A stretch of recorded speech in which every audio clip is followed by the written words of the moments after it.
There I was, standing in the middle of my small apartment, the sunlight streaming through blinds, hitting the scattered piles of bills and bank statements on the table.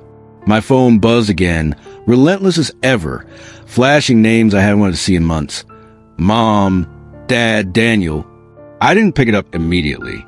I just let it vibrate against the wooden surface, a cruel metronome marking time in the symphony of chaos my family had orchestrated for years. My name is Ethan, I'm 31, and for as long as I could remember, I was my family's financial punching bag. Every call, every message was a reminder that no matter how much I gave, it was never enough. I grew up in a modest suburban home where love was transactional. My father, a man whose charm could make anyone smile, had a shadowy side that only revealed itself when it came to money. My mother, delicate in appearance but ruthless in expectation, had a way of making me feel guilty for living while they struggled. And my older brother, Daniel, well, he was the golden child. 35 now, a man who never held a job longer than a few months, yet managed to be celebrated for every failed attempt. Meanwhile, I, the responsible one, the reliable one, the one who actually put in the work, was silently crumbling under the weight of their expectations. I remember the night I left home. 6 months ago, I had packed my things with the precision of someone planning an escape, grabbed my backpack with clothes, my laptop, and walked out the door as if I were merely stepping out for a walk. No drama, no shouting, just the quiet satisfaction of someone finally taking control. I had no idea then that leaving wouldn't be the end. The calls, the messages, the guilt-tripping texts, they had only just begun. Each payment I had made to keep the household afloat, each emergency I had covered, each time I lent Daniel money, because he needed it for something important, had been quietly cataloged in my mind, a ledger of resentment slowly building into a volcano. For years, I had been paying for everything: groceries, utility bills, car payments, medical emergencies, even the mortgage that bore my name in silence. All the while, Daniel lounged on the sofa, controller in hand, proclaiming his innocence in the art of work, as if video game high scores were equivalent to contributing to society.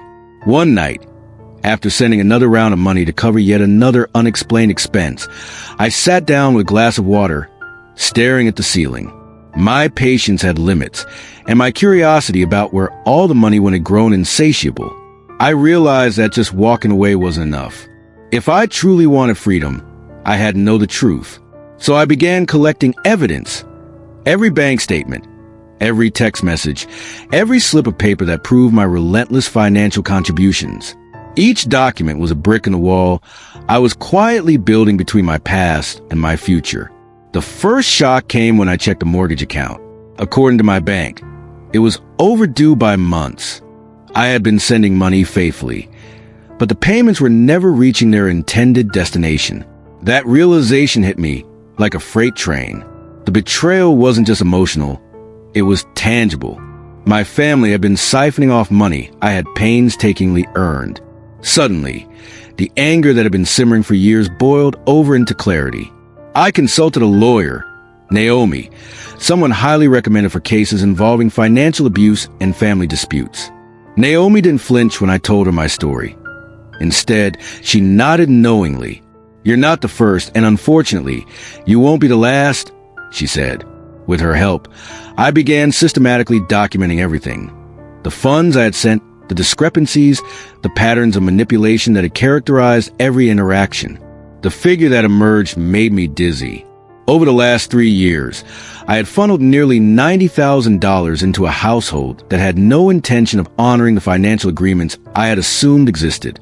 Every conversation, every interaction, became part of a strategy. I continued to appear as the dutiful son, the man who could be counted on, all while secretly arranging the logistics of my full independence. I rented an apartment, moved my essential belongings in silence, and transferred my savings to accounts my family couldn't access. The illusion remained intact. Ethan, the dependable son, still obeying the unspoken laws of family loyalty. The day I finally decided to confront them was one I had envisioned countless times. I had all the documents ready, Naomi beside me, and a plan so precise it could have been a military operation. 6 months of silence had conditioned them to believe that I was still the pliable son, willing to sacrifice everything for them. They had no idea what was coming. I wasn't just going to reclaim my finances. I was going to reclaim my life. The morning I decided to confront my family, I woke up earlier than usual. The apartment was silent. Every sound outside magnified through the glass windows. Naomi, my lawyer, had arrived an hour before, carrying a leather-bound folder filled with every shred of evidence I had meticulously compiled. It wasn't just about the money anymore. It was about the years of manipulation, the guilt trips, and the invisible chains I had carried silently. As we drove toward my childhood home, my mind raced. I thought about Daniel sprawled on the living room sofa, oblivious of the real world, and my parents pretending that all they wanted was family cohesion. I had seen through it years ago, but now I had proof. I had data, statements, receipts, and bank transfers that mapped the financial drain I had endured. The irony wasn't lost on me. I had spent years being the backbone of this family, only to be treated as a disposable source of cash. Pulling up in front of the house, I felt a strange mix of anticipation and calm. Naomi gave me a look that was both supportive and analytical. "Ready?" she asked, her voice firm, professional. I nodded, more ready than I've ever been in my life. We walked up the driveway and familiar sights, the chipped paint on the porch, the overgrown garden, stirred memories I had buried long ago.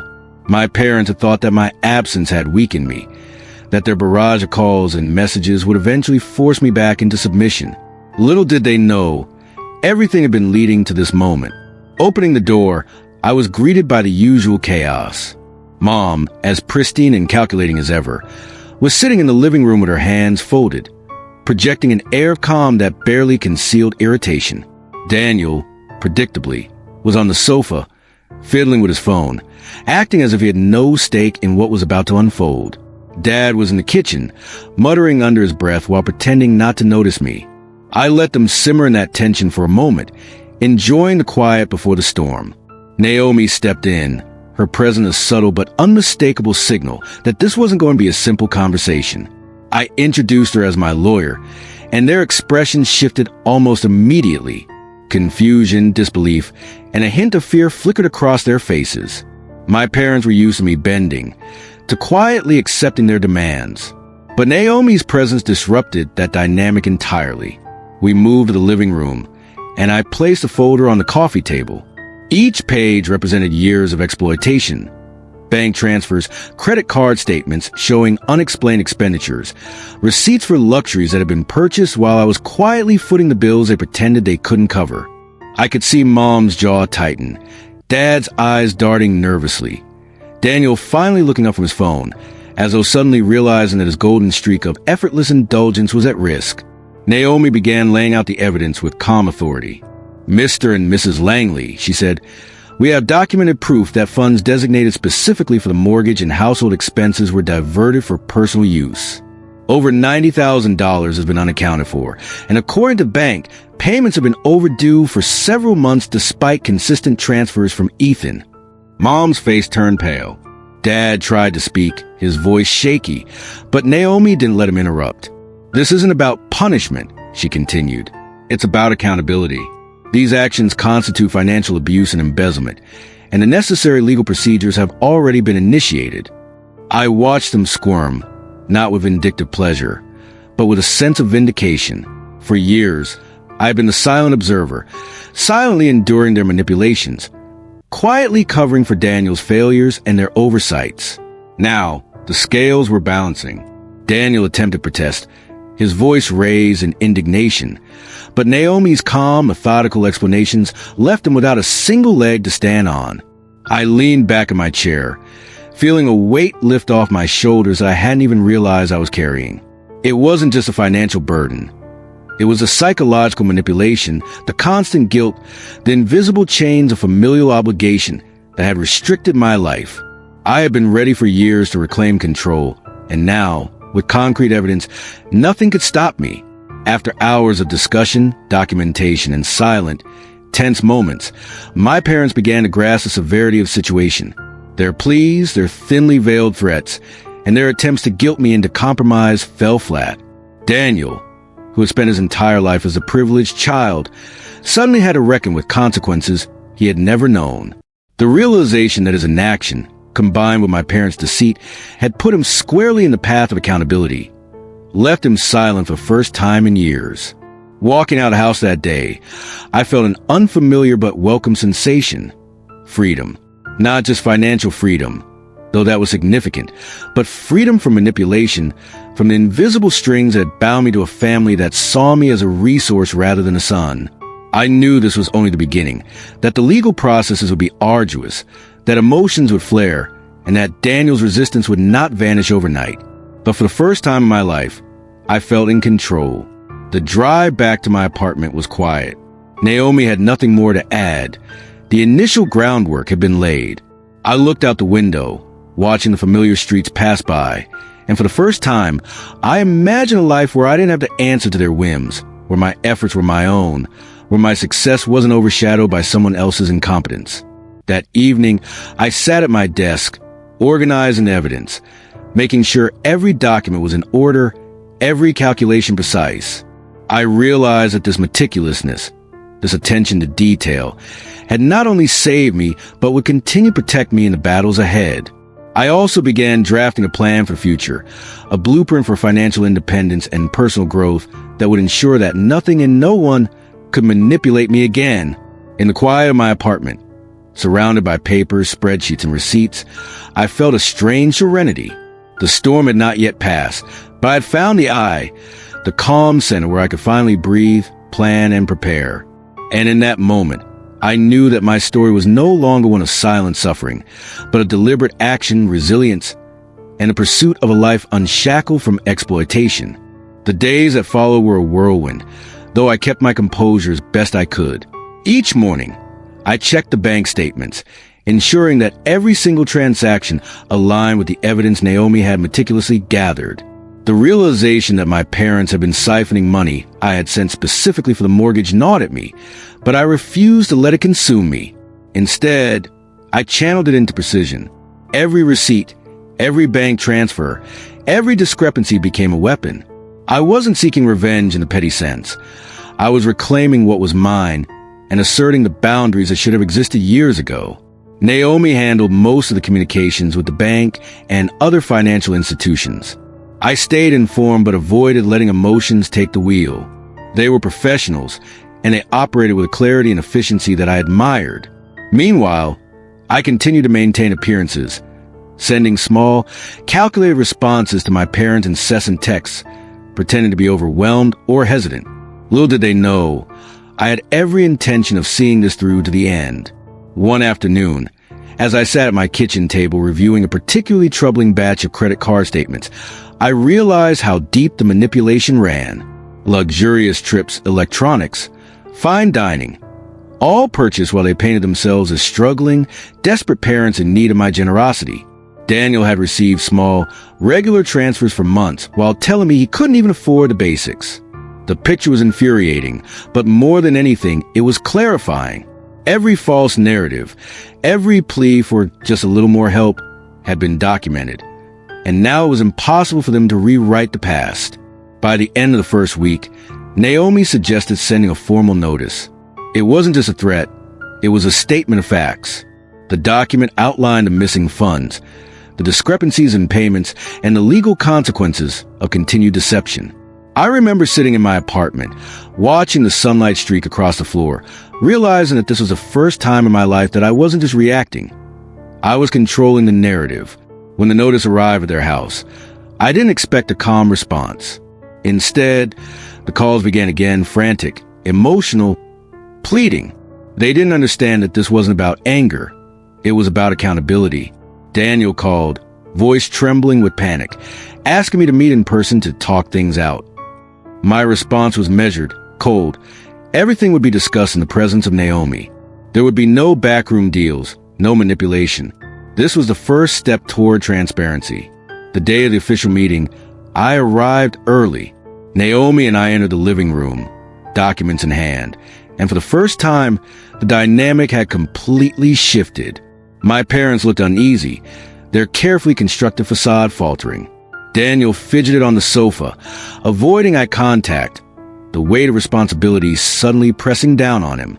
I took a deep breath, laying the first document on the table. Each page told a story. My story, the story of someone exploited for their own family's benefit. Naomi began methodically explaining the evidence. Transfers meant for mortgage that never arrived, credit card statements showing indulgences during times of supposed financial hardship, and Daniel's account receiving funds while claiming destitution. Each point she made, each fact presented, chipped away at the illusion my family had maintained for years. I could feel their panic growing, their attempts to respond collapsing under the weight of irrefutable evidence. Hours passed as we went through document after document. My parents tried the usual tactics, pleading, denial, emotional appeals, but each attempt was met with calm logic and legal clarity. Daniel, who had spent his entire life basking in the absence of consequences, suddenly understood that his inaction had costs. It was a revelation, harsh but necessary. By the end of the day, the first cracks in their defenses were visible. Mom's eyes were red from holding back tears. Dad's shoulders slumped as if the burden of guilt had finally reached him, and Daniel remained silent, his arrogance replaced by something resembling fear. I felt a quiet satisfaction, not of revenge, but of justice. For the first time in years, I was no longer the powerless observer. I had reclaimed agency over my life. After leaving the house, I realized that this was only the beginning. Legal processes would take time, and the emotional fallout was inevitable. But I had crossed the threshold. I was no longer bound by manipulation, financial abuse, or familial guilt. The months of preparation, careful documentation, and strategic silence had paid off. I could finally imagine a life unburdened, where my hard work remained my own and my achievements were not overshadowed by exploitation. That night, I sat alone, reflecting on the months of quiet preparation. I realized that the true power didn't lie in confrontation or lawsuits. It lay in knowledge, preparation, and the courage to act. For years, I had lived in their shadow, quietly sacrificing for a family that saw me as a resource rather than a person. Now, the tables had turned. For the first time, I wasn't just surviving. I was strategizing, reclaiming, and rebuilding. As I prepared for the days ahead, I also began to envision the future. Beyond reclaiming lost money, I wanted to rebuild my life, establish independence, and create something lasting, not just for myself, but for anyone who had been trapped in similar circumstances. The battle wasn't just about money. It was about dignity, respect, and freedom. And in that moment, I realized that my journey had only just begun. The next morning, the weight of the previous day's confrontation lingered in my mind, but I forced myself to maintain focus. The legal process had officially begun, and I knew that patience and diligence were my greatest weapons. Naomi and I spent hours reviewing every piece of evidence again, cross-referencing bank transfers, receipts, and statements. Every single inconsistency, every diverted payment, and every transaction meant to support the mortgage but used for personal indulgences was cataloged meticulously. I could almost feel the invisible chain snapping with every entry we confirmed. Despite my careful planning, the onslaught of frantic calls began almost immediately. Mom's texts alternated between desperation and manipulation. "Ethan, we're family. Don't do this to us. We need you." Daniel's voice, once smug and indifferent, sounded oddly fragile on voicemail. "Come on, man. Can't we talk?" Each message was a reminder how long I had tolerated manipulation, how I had silently absorbed guilt and responsibility, while they continued to live carelessly. I ignored them all. I didn't answer. I didn't reply. Silence became my shield. By midweek, Naomi suggested that I send a formal communication to Daniel, clarifying the consequences of his inaction. He had never been held accountable, and the sudden realization that the law could reach him was a shock. I drafted the letter carefully, ensuring that the tone was firm yet professional. It wasn't personal. It was the undeniable reality of the choices they had made. Money diverted from mortgage payments, unpaid bills, and clear evidence of negligence all pointed to one conclusion: accountability. When Daniel received the letter, I noticed a subtle shift in his online presence. The casual social media posts showcasing video game achievements became more sporadic. The arrogance and carelessness that had defined him for years were replaced with visible anxiety. It was a small victory, but an important one. For the first time, Daniel had to consider consequences beyond parental lectures or temporary frustration. Meanwhile, the pressure on my parents intensified. Naomi coordinated with the bank, ensuring that they were fully aware of the discrepancies and the upcoming legal proceedings. The foreclosure process had been quietly initiated, and while my parents had hoped I would fold, now they had no choice but to confront the reality of their actions. Each phone call from them carried a mixture of panic, denial, and pleading. I listened silently, acknowledging none of it. This was the first time they experienced powerlessness, and the irony was not lost on me. One evening, Naomi and I reviewed projected timelines for the case. The first hearings would be scheduled in less than a month. We needed to ensure every piece of evidence was airtight. I spent hours preparing, going over every statement and transfer, making notes of any possible defenses they might try to fabricate. The sheer volume of documentation was overwhelming, but it gave me a sense of control I hadn't felt in years. I realized then that the true strength in the situation wasn't aggression or anger. It was preparation, persistence, and unwavering commitment to the truth, despite the looming legal battles. I also began to consider the future beyond confrontation. For years, my life had been dictated by the financial mismanagement of others. Now, I had a unique opportunity not only to reclaim what was rightfully mine, but to reshape my life on my own terms. I started outlining plans for a financial consultancy, aimed specifically at individuals trapped in situations like mine, those whose families or partners use guilt and obligation as tools of exploitation. The idea thrilled me. For the first time, my struggles could be transformed into a platform for empowerment and education. As the days passed, the emotional toll of the confrontation became more evident in my parents and Daniel. My mother's texts turned from pleading to desperate explanations, citing sudden expenses or fabricated emergencies. Dad's attempts to speak logically were undermined by Naomi's clear presentation of facts. And Daniel, who had spent his entire life relying on charm and manipulation, was forced to confront the consequences of inactivity. Each of them experienced frustration, anxiety, and denial, but there was nothing left to be done to sway the course of events. One particular afternoon stands out. Naomi and I had scheduled a consultation with a financial auditor to verify the discrepancies. Walking into the office, I felt a sense of calm. The evidence we had was overwhelming, and I knew that, legally, we were untouchable. Sitting across from the auditor, I watched as they methodically confirmed every transaction, every diversion, and every missing payment. It was like watching a house of cards collapse in slow motion. The weight of years of manipulation, guilt, and exploitation was finally being lifted, replaced with clarity and justice. By the end of that week, the first tangible consequences began to appear. My parents received official notifications of the foreclosure proceedings, and the reality of their financial situation began to sink in. Daniel was summoned to court as part of the proceedings, and I watched as the confidence he had always carried crumbled under the weight of accountability. It was a rare moment of clarity for them all. They could no longer manipulate, lie, or hide behind family loyalty. That night, I sat in my apartment, reflecting on the past and planning for the future. For the first time, I felt a sense of liberation that extended beyond money. This wasn't just about financial recovery. It was about reclaiming my identity, my independence, and my ability to live without constant manipulation. I realized that the coming weeks would be challenging, that emotions would flare and old habits would die hard.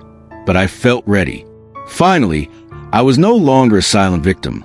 I was an architect of my own destiny, poised to take control of every aspect of my life. The morning of the first hearing arrived like a storm I had been waiting for months. I woke up early, reviewed my notes one last time, and double-checked the folder Naomi had prepared. Every page, every receipt, every bank statement had been scrutinized and cross-referenced. The weight of years of manipulation and exploitation was condensed into neat, irrefutable evidence. I wasn't nervous, not in the way most people get anxious before court, but there was a tightness in my chest, a quiet acknowledgement that everything was about to change forever. As we drove to the courthouse, Naomi remained calm, reviewing our strategy and making minor adjustments. I watched the city wake up outside the window. The familiar streets now tinted with the anticipation of justice. The courthouse loomed ahead, its cold, gray facade an imposing reminder of accountability. This was the moment I had been preparing for, the culmination of months of patience, meticulous planning, and quiet observation. I wasn't just fighting for money. I was fighting for my dignity, my independence, and the right to reclaim the life that had been stolen from me. When we entered the courtroom, my parents and Daniel were already there. The difference from past encounters was palpable. The smug, entitled expressions I had been so familiar with were replaced by uncertainty and tension. Daniel fidgeted in his chair, glancing nervously at the papers Naomi and I carried. Mom's hands trembled slightly as she clutched her handbag, while Dad avoided eye contact, his jaw tight. For the first time, the facade of control they had maintained for years was crumbling. The proceedings began with the judge reviewing the case summary. Naomi presented the documentation, methodically laying out the timeline of financial transfers, the intended purpose of each payment, and the evidence of misappropriation. Every point was clear, precise, and irrefutable. I listened silently, feeling a mix of vindication and relief. Each statement, each confirmation from the bank or auditor, chipped away at the years of lies my family had constructed. Daniel, who had once been careless and arrogant, was forced to confront his behavior. He attempted to speak several times, offering excuses, claiming ignorance, or pointing to supposed expenses that required funds. But Naomi was prepared. Each claim was countered with evidence, showing transfers directly to his account, purchases made while feigning financial hardship, and patterns of negligence that were impossible to dispute. I watched as his confidence eroded, replaced by a rare vulnerability I had never seen in him. The judge listened intently, occasionally asking questions that highlighted the gravity of the situation. My parents' attempts at emotional manipulation fell flat in the face of documented evidence. For years, they had relied on guilt, charm, and illusion of family loyalty to control me. In that courtroom, none of it mattered. I wasn't a child anymore, and I had learned the language of accountability and law. As the hearing progressed, I realized something important.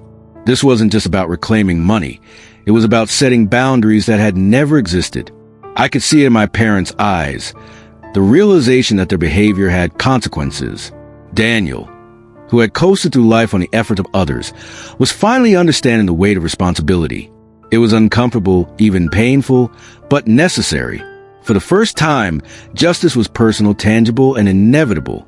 After hours of presentation, the judge adjourned the session, promising a ruling within a few weeks. Leaving the courthouse, I felt an overwhelming sense of relief. The legal machinery had begun to function, and for the first time, my family's attempts to manipulate me would meet a structured, impartial system. Naomi and I reviewed the next steps in the car, preparing for hearings, responses, and any attempt to challenge the evidence. I realized that preparation, patience, and clarity were my greatest allies, and that for years I had underestimated the power of methodical strategy. That evening at my apartment, I reflected on the transformation I had undergone. Years of sacrifice, guilt, and manipulation had hardened me, yes, but they had also sharpened my ability to act decisively and strategically. I wasn't just reclaiming financial control. I was reclaiming autonomy over my life. I began drafting plans with financial consultancy I had envisioned, thinking about how I could help others escape similar situations. The irony was not lost on me. The very hardships that had weighed me down were now the foundation for my future freedom and empowerment. Over the next days, my parents' calls intensified. Mom's voice trembled as she pleaded for leniency, for understanding, for anything to avoid consequences. Daniel attempted to reach out, his messages a mix of panic and desperation. I ignored them all, recognizing that this was not about me being cruel. It was about enforcing boundaries and reclaiming the life I had been denied. For the first time, silence was not guilt or fear. It was strength. In the weeks that followed, the first rulings confirmed the trajectory I had anticipated. The court recognized the misappropriation of funds, validated my evidence, and began proceedings to rectify the financial imbalance. My parents were forced to face the reality of their actions. Daniel, for the first time in his life, confronted the consequences of entitlement and inaction. It was a slow, painstaking process, but I watched it unfold with a sense of quiet satisfaction. Not revenge, not anger, just justice finally realized. I realized something crucial during this period. Independence was more than financial recovery. It was reclaiming identity, self-worth, and the freedom to live without guilt imposed by manipulation. The legal victory was symbolic, yes, but the real triumph was internal. For the first time, I felt untethered from the toxic expectations, obligations, and exploitation that defined my life for decades. As I sat late one night, reviewing the next phase of the case, I allowed myself a moment of reflection.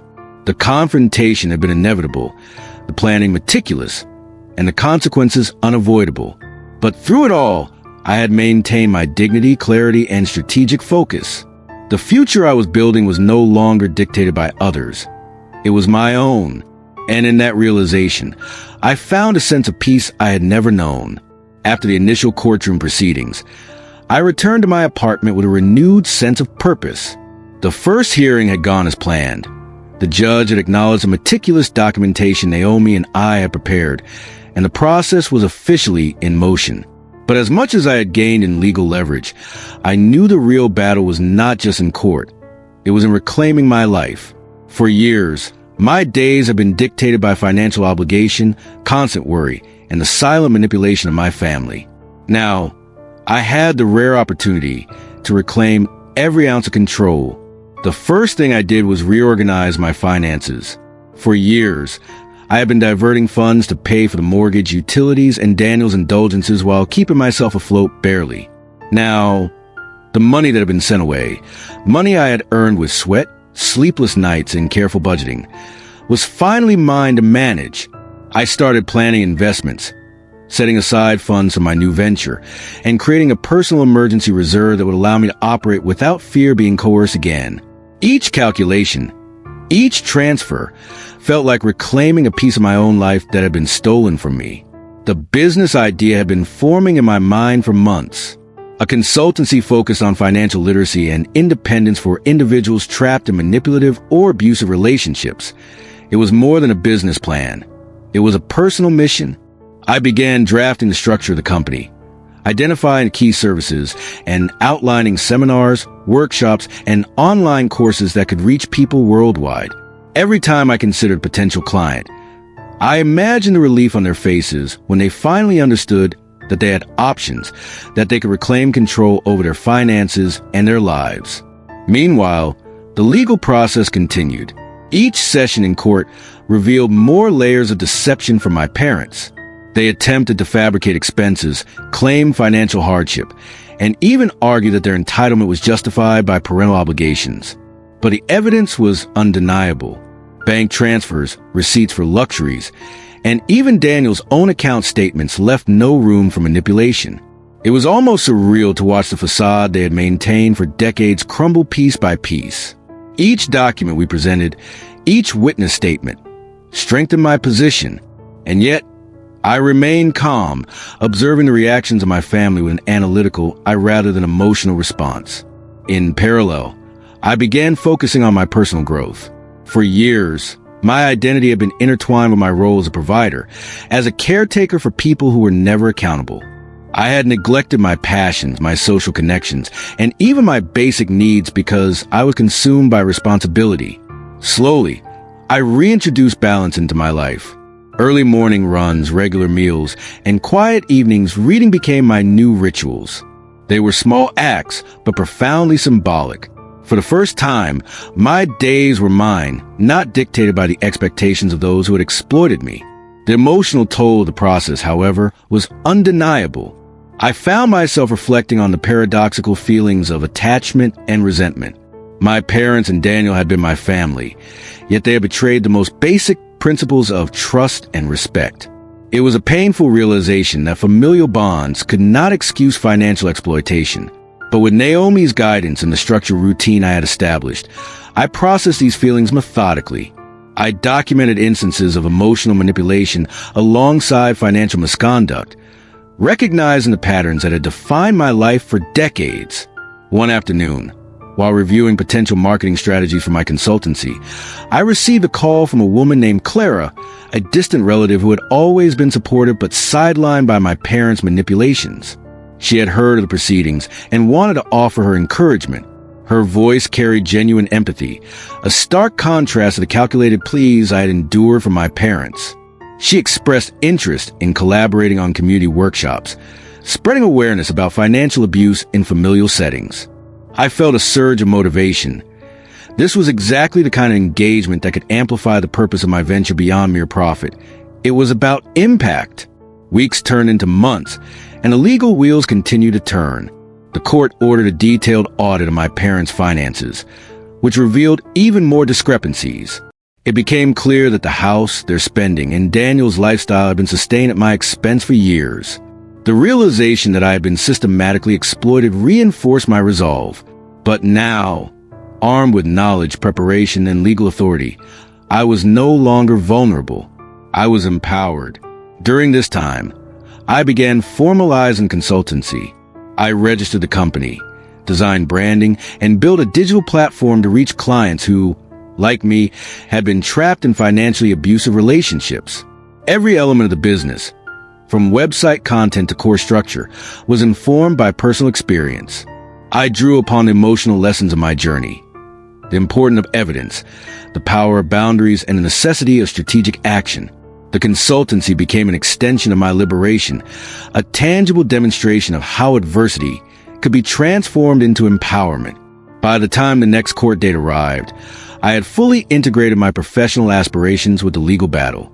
Naomi, always precise and steadfast, advised me on presentation, while my internal calm allowed me to speak with clarity and authority. The judge recognized the thoroughness of our preparation, the incontrovertible evidence, and the pattern of exploitation. My parents' attempts at emotional manipulation were ineffective. Their entitlement and negligence had finally met structured, uncompromising resistance. That evening, as I returned to my apartment, a sense of completeness washed over me. The process was far from over, but I felt a profound shift. The legal battle, the meticulous planning, and the emergence of my consultancy marked the beginning of an era in which I control my own destiny. No longer a passive participant in my life, I had become an active architect of both justice and personal fulfillment.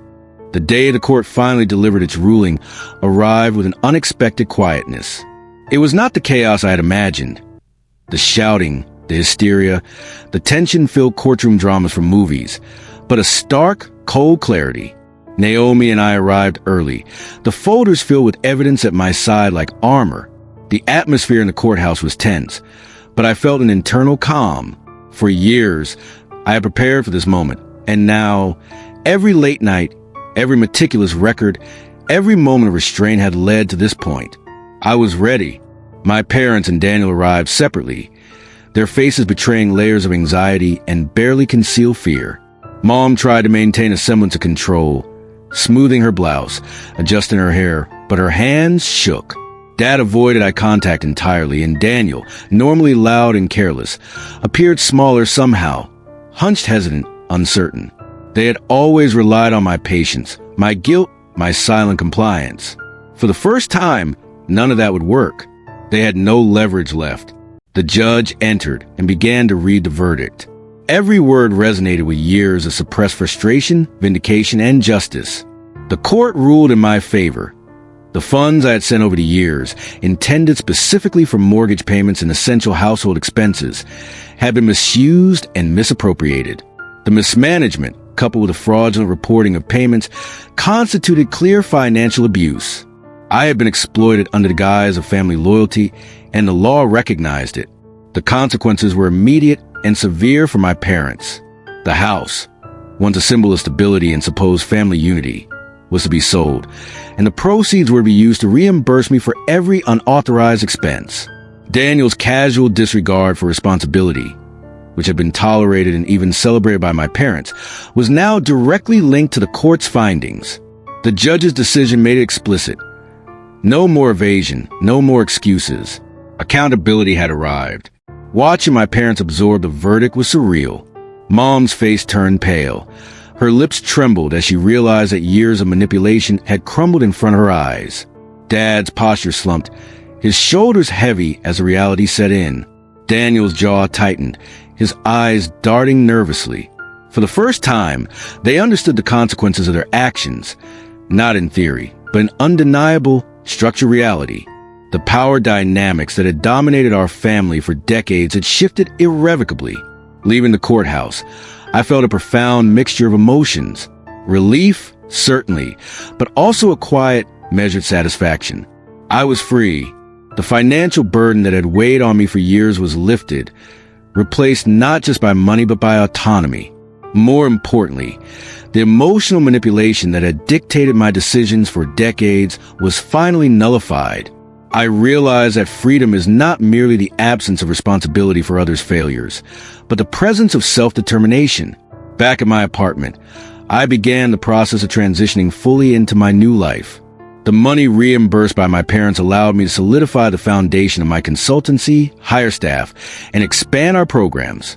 The firm focused on financial literacy, empowerment, and support for individuals trapped in abusive relationships, precisely the experience I had endured and overcome. Every consultation, every seminar, every success story of a client who finally reclaimed control over their life became a personal victory. My hardships have been transformed into a source of guidance and inspiration. Meanwhile, my parents and Daniel faced the consequences of their choices in practical terms. The house, once a sanctuary for entitlement and neglect, was sold below market value due to the court order, leaving them with significantly less than expected. Daniel, forced to finally engage with the realities of work and responsibility, took a job at a local service position, his inflated sense of entitlement replaced with the humility of labor. Mom and Dad, stripped of both financial and manipulative power, retreated into a smaller rented apartment, a stark contrast to the opulence they had maintained at my expense. As weeks turned into months, I observed the slow process of adjustment. My parents attempted to communicate with me, their voices dripping with guilt and desperation. Daniel sent hesitant messages, seeking reconciliation or assistance, but I maintained boundaries. Forgiveness was not yet on my agenda. Respect and accountability were. The lesson was clear. My compliance and generosity had limits, and boundaries were not negotiable. In parallel, my consultancy flourished. The workshops, online courses, and community engagements gained traction. People reached out from all over, sharing stories similar to mine. Exploitation, manipulation, and financial abuse under guise of familial or relational obligation. Helping them navigate these challenges gave me a sense of purpose I had never experienced before. The financial independence I had fought for became a platform to empower others, turning personal suffering into collective growth.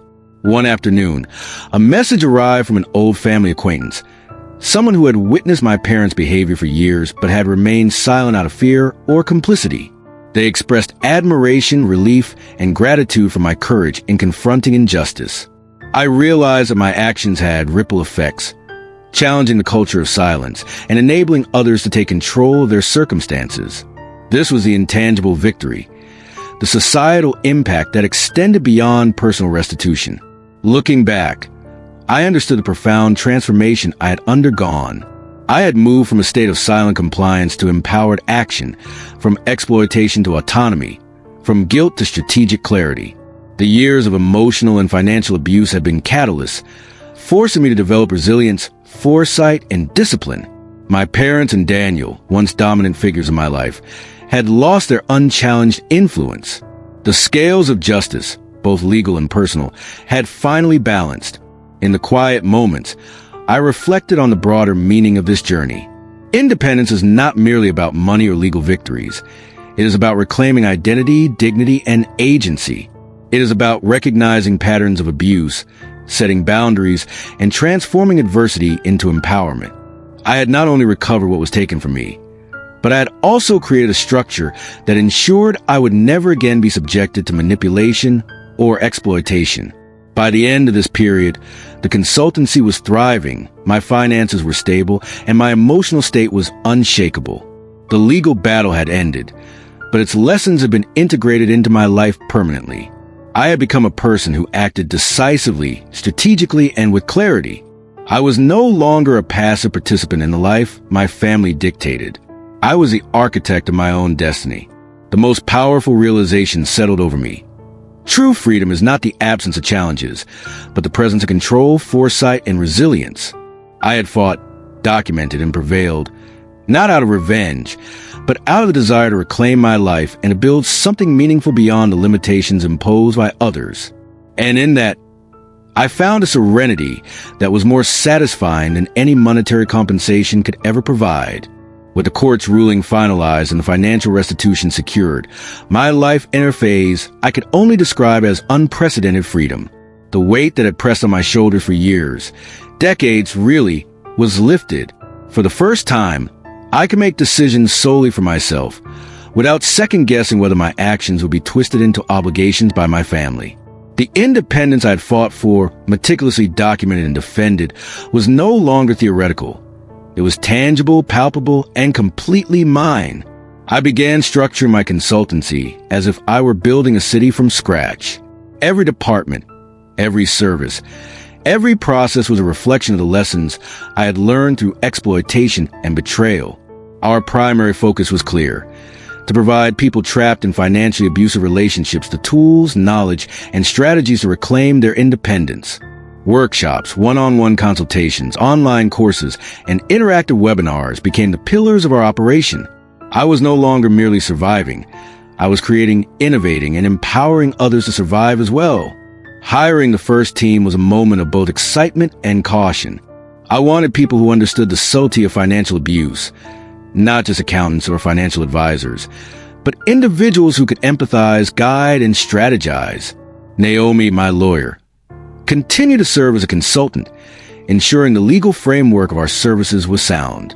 Each new hire underwent intensive training, learning how to identify manipulation, document discrepancies, and empower clients to take concrete steps toward independence.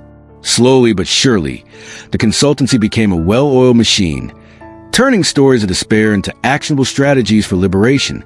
The first public workshop was nerve-wracking.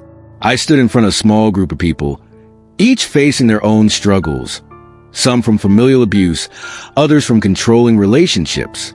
As I shared my story, the room grew silent. Eyes widened, shoulders tensed, and subtle nod of recognition rippled through the audience. These people were living my past, and for the first time, I was guiding them toward a future I had fought to achieve. By the end of the session, individuals approached me, some with tears, others with hesitant smiles, expressing gratitude for a path forward they hadn't realized existed. The consultancy grew rapidly. Word of mouth spread through social media, community networks, and professional recommendations. People began sending messages from across the country, desperate for advice, validation, and strategies to reclaim control. Each interaction reinforced the purpose behind my work. I wasn't just offering financial guidance. I was dismantling cycles of manipulation and abuse that had persisted unchecked for generations. The irony was not lost on me that the same meticulous records, strategic planning, and patience that had freed me legally were now tools I wielded to free others emotionally and financially. Personal growth continued in tandem. The trauma of my past didn't vanish, but became a framework rather than a limitation. Meditation, journaling, and reflection allowed me to process residual anger and resentment. I realized that control over one's environment and finances was intertwined with emotional autonomy. I began to reconnect with passions long neglected. Reading, long-distance running, and even music, all things that had been sacrificed to meet the relentless demands of my parents and Daniel. Life became a canvas of deliberate choices, each decision reinforcing my autonomy and self-worth. One particularly profound moment came when Clara, the distant relative who had been quietly supportive, proposed a joint initiative, a nationwide campaign to educate young adults about financial abuse in families.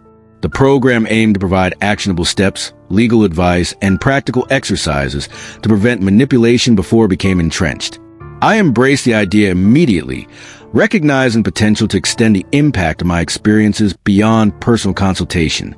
The campaign became a cornerstone of our consultancy's mission, blending legal insights, financial strategy, and emotional empowerment into one cohesive program. Meanwhile, my parents and Daniel continued to struggle with the consequences of their choices. News of the house sale, coupled with the legal exposure, forced them into a state of persistent instability. Daniel maintained a low-profile job, but frequently complained online about economic hardship and systemic exploitation. Ironically, he had been blind to the privileges he had long enjoyed at my expense. My parents oscillated between desperate appeals and reluctant acknowledgement of responsibility, but the boundaries I had set were unwavering. It was a painful but necessary lesson in accountability. Their actions had direct consequences, and my life was no longer their safety net. As the consultancy expanded, I also documented my experiences in a series of publications. The first book, Financial Liberation, Reclaiming Your Life from Familial Exploitation, quickly became a regional bestseller. It combined personal narrative, practical advice, and strategic frameworks for legal and financial recourse. The book wasn't just a chronicle, it was a manual for empowerment. Readers wrote to share how the book had transformed their understanding of family dynamics, inspired legal action, and offered emotional validation. I realized that my journey, once isolated and painful, had now become a source of collective liberation. By the end of the year, the consultancy had grown beyond what I had initially envisioned. A small team of dedicated professionals managed client services, webinars, and community outreach programs. We had a digital presence reaching thousands, transforming lives one consultation at a time. I had created a structure where my personal experiences directly informed strategies, ensuring authenticity, effectiveness, and compassion. Even socially, I began to rebuild connections that had been neglected. Friends who had distanced themselves during my period of financial and emotional servitude returned, inspired by my newfound clarity and independence. Relationships were no longer transactional or burdened by guilt. They were based on mutual respect, shared interests, and genuine connection. For the first time, I felt fully supported without being exploited, a revelation that was both liberating and profoundly healing. Through this entire process, I maintained a steady reflection. Empowerment is not about retaliation, nor is it simply about financial security. True empowerment emerges from understanding, planning, and deliberate action. I had been a victim for years, but each step I took, documenting evidence, strategizing with Naomi, establishing consultancy, was an exercise in reclaiming control. The liberation I had sought was now complete, and more importantly, it was sustainable. Months passed, and the ripple effect of my consultancy began to grow beyond my initial expectations. What started as a small operation, focused on helping a handful of clients, expanded into a nationwide movement. People from all walks of life, each trapped in subtle or overt financial manipulation, reached out, eager for guidance. Each story reinforced the same brutal reality I had faced for years. That families, sometimes unknowingly and sometimes deliberately, could exploit the trust, loyalty, and hard-earned earnings of their own members. The first wave of success stories came in slowly. A young woman named Sophia, trapped under her parents' relentless demands for tuition, rent, and daily expenses, contacted me after reading one of my online articles.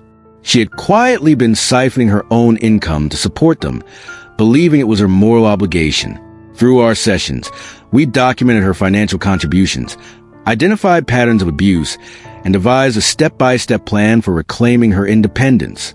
Weeks later, she emailed me a photograph of herself holding a lease for a small apartment she had secured entirely on her own. The pride and relief in her message mirrored my own journey. For the first time, she was free to live her life without guilt or coercion. Another case involved a middle-aged man, James, who had been covering debts his siblings had incurred under the guise of family loyalty. When he realized how systematically he had been exploited, he approached me for guidance. Together, we analyzed bank statements, traced payments, and formulated a legal approach that would secure restitution. Months later, James reported that not only had he regained control over his finances, but his siblings had begun contributing responsibly, having been held accountable for their prior neglect.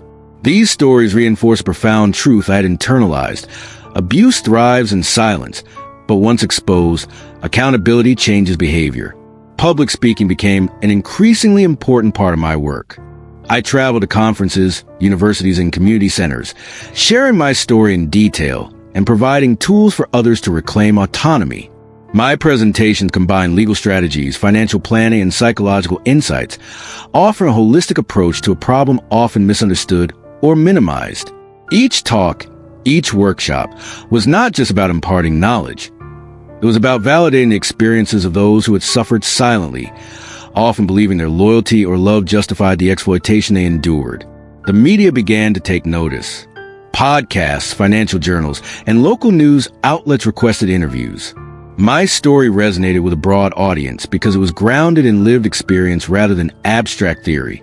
When asked about my motivation, I always returned to the same core message. Independence is not a privilege. It is a right. Everyone deserves the ability to manage their finances without coercion, to set boundaries without guilt, and pursue personal goals without the weight of exploitation. The recognition, while gratifying, was secondary to the tangible impact my work had on real lives. Social media became a powerful tool for outreach. Stories of clients who had reclaimed control were shared widely, often anonymously, to protect privacy. Each post, each testimonial, reinforced the reality that financial abuse within families was pervasive, yet solvable. The comments section, once filled with doubt and disbelief, transformed into a supportive community. People exchanged advice, shared resources, and celebrated small victories. It was a microcosm of the larger societal change I hoped to foster: awareness, accountability, and empowerment. Meanwhile, I faced the inevitable confrontation with my own past. My parents, having survived the legal and financial consequences, occasionally attempted to reconnect. Their messages were mixed, a combination of remorse, pleading, and subtle manipulation. Daniel, too, made intermittent attempts at reconciliation, sometimes seeking advice, other times expressing frustration at his new responsibilities. I responded cautiously, maintaining clear boundaries. Forgiveness was not a prerequisite, nor was it automatic. Respect and accountability had to precede any form of interaction. I had learned that true liberation required more than legal victories. It demanded emotional clarity and strategic detachment. One particularly revealing moment occurred during a conference I hosted for survivors of financial abuse. I invited several clients to share their journeys publicly. Hearing their voices, seeing their confidence, and witnessing their empowerment reinforced the depth of what we were building. It was more than a consultancy. It was a movement, a living testament to the idea that knowledge, documentation, and courage could dismantle systems of manipulation that had persisted unchecked for generations. At home, I continued to document my own experiences, reflecting on the years of silent endurance, calculated patience, and strategic preparation that had led to my freedom. The process was both cathartic and instructive.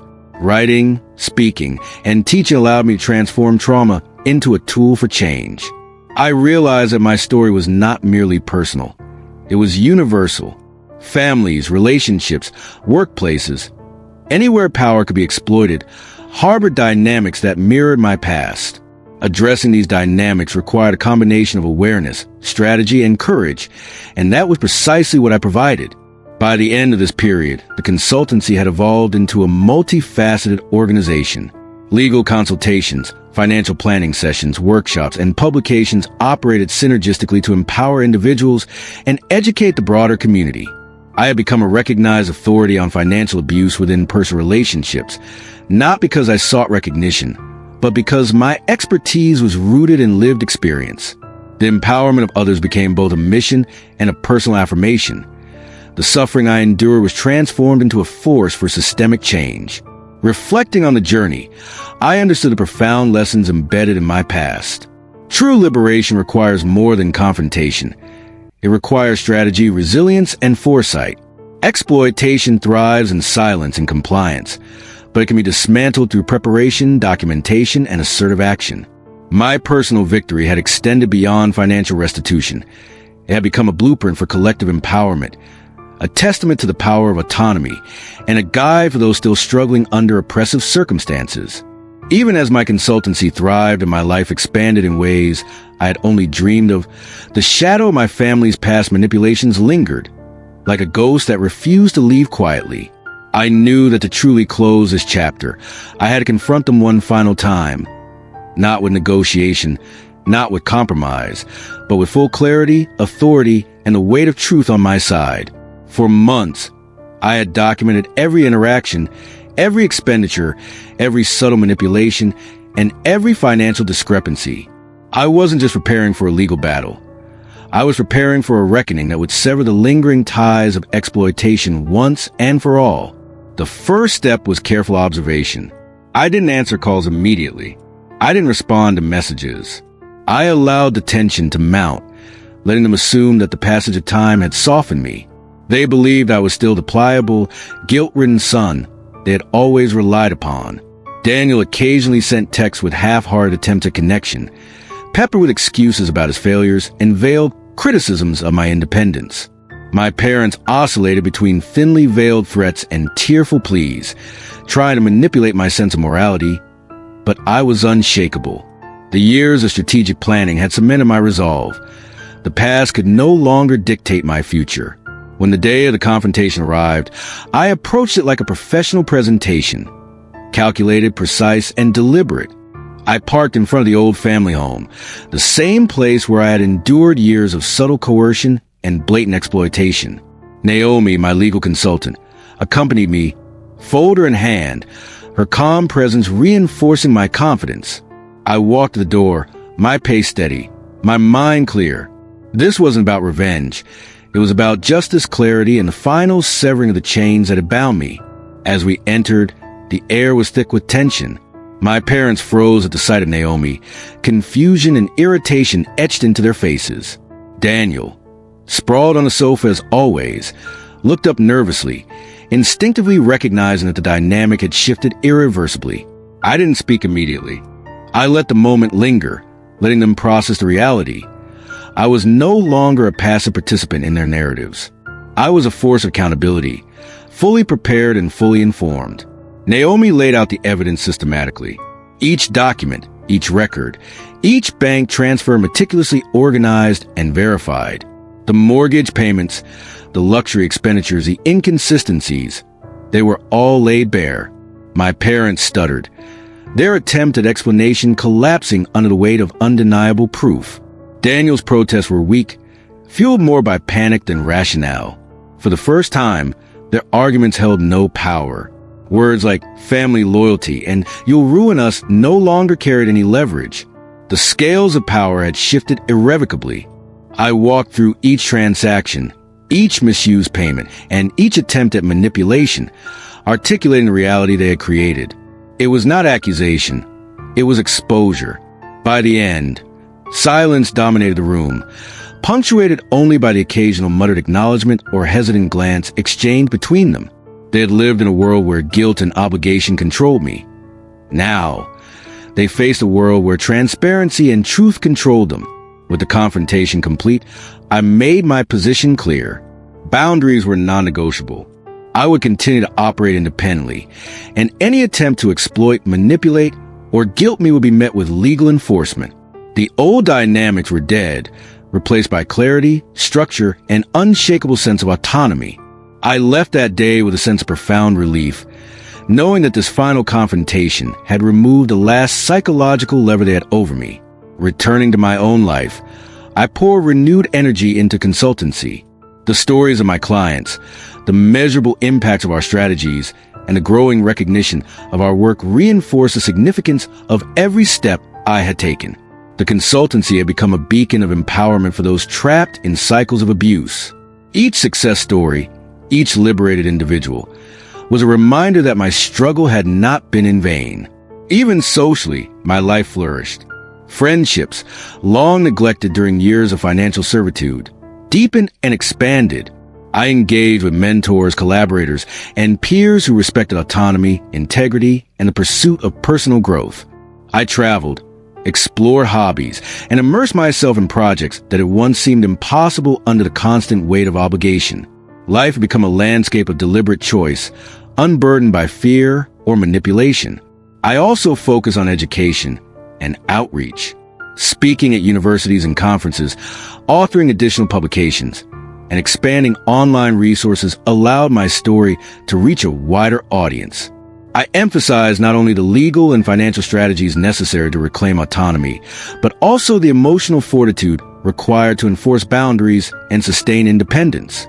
Every lecture, workshop, or consultation reinforced a central truth. Empowerment is holistic, combining knowledge, strategy, and courage. Through all this, I reflected frequently on my personal journey. The liberation I had fought for was no longer abstract. It was real, sustainable, and deeply transformative. I realized that the ultimate victory was not punitive. It was a creation of a life entirely self-directed, free from exploitation and rich in purpose. Financial restitution, legal victories, and public acknowledgement were secondary. The core triumph was autonomy itself. The final weeks of this chapter brought unexpected, yet gratifying closure. My parents and Daniel, facing the consequences of their past actions, began to rebuild their lives under the constraints their own choices had imposed. Daniel found a stable position and, while reluctant at first, began contributing responsibly. My parents relocated, downsizing and simplifying their lives in ways that forced them to confront long-ignored realities. I observed this transformation with neither malice nor joy, only a clear recognition that actions have consequences, and freedom requires accountability. By the time the year ended, the consultancy had established itself as a trusted authority in financial empowerment, and my personal life had become a testament to the principles I preached. I no longer carried the weight of obligation, resentment, or manipulation. The past had shaped me, yes, but it no longer controlled me. Every choice, every relationship, and every endeavor was now a reflection of deliberate autonomy and self-respect. The morning after the final confrontation, I woke up feeling lighter than I had in years. For the first time, the burden of obligation, manipulation, and hidden exploitation had been lifted. My parents' attempt to guilt or control me no longer existed, replaced by the reality of accountability and truth. Daniel had stopped reaching out with complaints or demands. Their house, their choices, and their consequences were no longer my responsibility. I walked into my office, sunlight streaming through the windows, and realized just how much space there was in my life for the things I actually wanted. My consultancy had grown into something far beyond my initial expectations. Clients thriving, workshops packed, and social media communities full of people sharing victories. Each email I opened, each message of thanks from someone who had regained control of their finances, reminded me that my struggle had a purpose far beyond personal liberation. Even personally, life flourished. I traveled without guilt, pursued hobbies I had postponed for years, and reconnected with friends who had been sidelined during my period of constant obligation. Relationships became healthier, founded on mutual respect rather than expectation or manipulation. Every decision I made was deliberate, informed, and free. The sense of relief was overwhelming. Freedom was no longer a distant dream, but my daily reality. Months later, I launched a new initiative within consultancy, a mentorship program specifically for individuals leaving financially abusive households. Having lived it, I understood not only the practical steps needed for independence, but also the emotional resilience required to enforce boundaries. The program became a beacon of hope, combining strategy, legal knowledge, and emotional coaching. Witnessing clients finally breathe freely, step into their own lives, and gain control of their futures mirrored my own journey. At the end of the year, I reflected on how far I had come. The house I had left behind, the parental pressure, the guilt trips, they were all memories now, transformed into lessons rather than anchors. I realized that true revenge had never been about punishment. It had been about building a life so full, so independent, and so self-sufficient that those who tried to manipulate me could only watch from a distance, powerless. I had reclaimed not only my finances, but my autonomy, my time, and my peace of mind. Standing on the balcony of my new apartment, overlooking the city, I felt a profound sense of closure. I was no longer the son who silently absorbed abuse, nor the brother who sacrificed endlessly for the irresponsible. I was a man who had fought for himself, who had documented the truth, and who had reclaimed his life. My parents and Daniel had their own paths now, shaped by the choices they had made. I had mine, fully independent and wholly mine. In the quiet of that evening, I penned the final words of my book, the dedication now complete. To those who are trapped, to those who are silent, and to those who believe there is no way out, freedom is possible, but it requires courage, strategy, and self-respect. The story of my liberation had ended not in conflict, but in empowerment. And as I closed the notebook, I realized that the most powerful lesson of all was not about money, manipulation, or revenge. It was about building a life that no one could ever control, influence, or steal again. I had won, fully, irrevocably, and on my own terms.